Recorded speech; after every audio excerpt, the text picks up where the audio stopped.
नमस्कार, प्रभा साक्षी पॉडकास्ट में आप सभी का स्वागत है। आज के इस पॉडकास्ट में बात करेंगे कि सीज फायर के पीछे कुछ बड़ा छुपाया जा रहा है। सरगोधा एयरबेस में ऐसा क्या हुआ जिससे हिल गए यूएस और पाकिस्तान। तो आइए सुनते हैं आज के इस पॉडकास्ट को। लेकिन उससे पहले अगर आपने हमारे चैनल को सब्सक्राइब नहीं किया है तो जरूर कर लें, ताकि आप रोज ऐसे ही इंटरेस्टिंग और जानकारीपूर्ण पॉडकास्ट सुन सकें।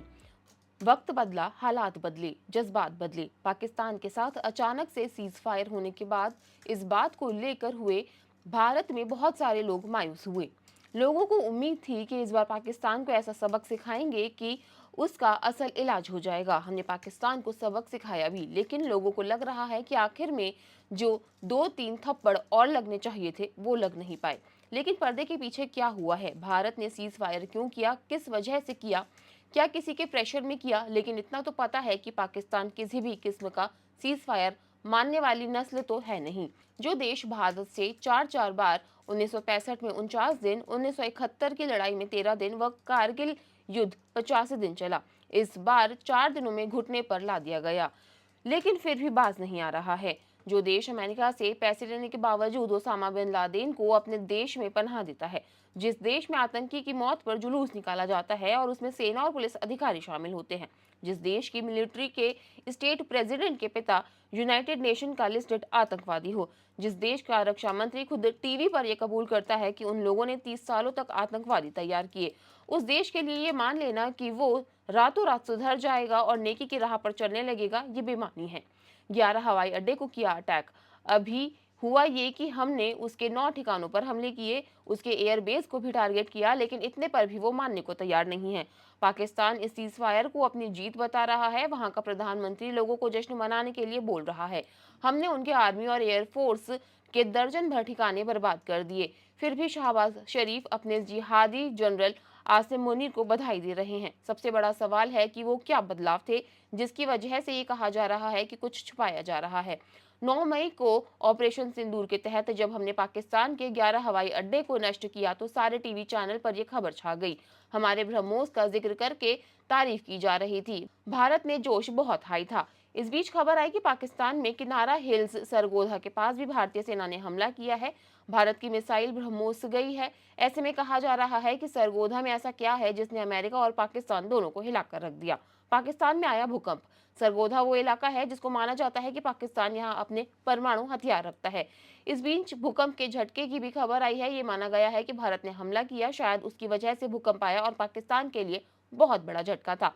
पाकिस्तान के अंत की बात मानी जा रही है, लेकिन 10 मई की सुबह सब बदल गया। परमाणु ठिकाने पर हमले वाली खबर गायब हो गई। उसके बाद सोशल मीडिया, टीवी पर ऑफिशियल लोग थे, उनकी आवाज और स्टैंड चेंज होने लगा।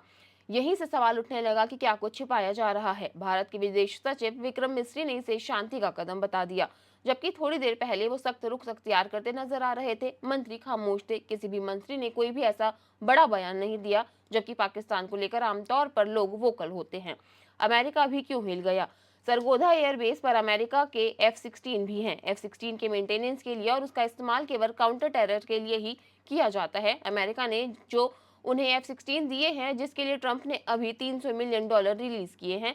जब सरगोधा एयरबेस पर अटैक किया गया तो उसकी एयर स्ट्रिप, कम्युनिशन, जितना भी मेंटेनेंस है, सारा का सारा बर्बाद हुआ। वहां पर अमेरिका स्टेशन है।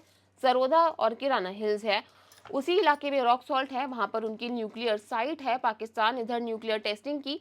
बताया जा रहा है कि वहां मौजूद अमेरिकी अधिकारियों ने अपने प्रशासन को इस हमले की खबर दी। इसके बाद अमेरिकी उपराष्ट्रपति JD वेंस ने PM मोदी से बात की और बताया कि पाकिस्तान लड़ाई समाप्त करना चाहता है। परमाणु हथियारों की सुरक्षा को हुआ नुकसान।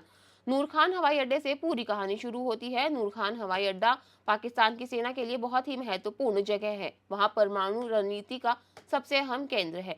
ये पाकिस्तान की स्ट्रैटेजिक प्लान डिवीजन का मुख्यालय है। आसान भाषा में आपको कहें तो ऐसा माना जाता है कि पाकिस्तान के परमाणु हथियार इसी हवाई अड्डे के आसपास हैं। भारत ने जब 9 मई को ब्रह्मोस मिसाइल से अटैक किया था तो ये माना गया था कि पाकिस्तान में यहाँ पर बहुत ज्यादा नुकसान हुआ, परमाणु हथियारों की सुरक्षा को नुकसान हुआ। हालांकि ऑफिशियली इसको लेकर कुछ नहीं कहा गया, लेकिन अनऑफिशियली जो बात बताई गई वो ये है कि इस हवाई अड्डे से 50 किलोमीटर के आसपास ही परमाणु हथियार रखे हुए थे। भारत को पता लग गया और भारत ने अटैक किया, जिसने पाकिस्तान की सबसे कमजोर नस को दबा दिया है। भारत ने दबाई कमजोर नस। पाकिस्तान भारत से सीधा युद्ध नहीं लड़ सकता, ये तो सभी जानते हैं। वो 2-3 दिन से ज्यादा भारत की सेना के सामने टिक भी नहीं पाएगा। वो न्यूक्लियर वॉर का डर दिखाता रहता है, लेकिन भारत ने जब न्यूक्लियर अड्डों के आसपास हमला कर दिया, एक तरह का मैसेज दिया कि हम इतनी हैसियत रखते हैं कि हम तुम्हारे न्यूक्लियर अड्डों को भी तबाह कर देंगे। ऐसे में ये पाकिस्तान के लिए बौखलाने वाला पल था। रात को 3:30 बजे पाकिस्तान के DGISPR प्रेस कॉन्फ्रेंस कर रहे थे। पाकिस्तान के टीवी चैनल पर लोग कलमा पढ़ रहे थे। तब ऐसा लगने लगा था कि भारत ने कुछ बड़ा कर दिया है, कुछ ऐसा जो उनकी कमजोर नस को दबा दिया। आज के लिए इतना ही। अगले पॉडकास्ट में किसी और मुद्दे पर देंगे आपको विस्तृत जानकारी। तब तक के लिए जुड़े रहें प्रभा साक्षी के साथ।